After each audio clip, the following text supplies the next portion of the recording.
Silent. এরকম অঙ্ক থাকলে যখন দিচ্ছি এখানে প্লাস আছে এখানে মাইনাস আছে তখন বুঝতে হবে একটা ফর্মুলা রয়েছে, ফর্মুলাটা ইউজ করতে হবে।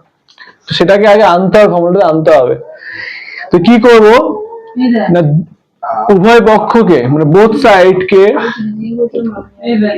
আমরা আমি বেশি বারটা বলেছিলাম। হ্যাঁ, sec theta minus tan theta দিয়ে গুণ করব।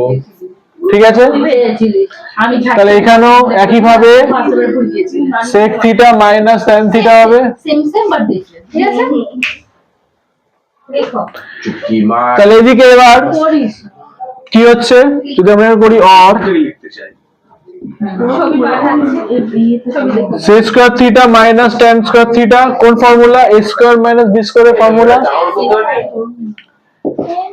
2 ছবি পাঠাচ্ছি sec theta minus tan theta. এইবারে দেখ sec square theta minus tan square theta formula রয়েছে ইকুয়াল টু 1।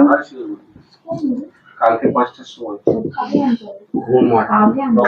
তাহলে sec theta minus tan theta 2 টাকে এবার এখানে এদিকে নিয়ে চলে আয় 1/2। দেখ আমরা অ্যানসার পেয়ে গেছি, অ্যানসার পেয়ে গেলাম।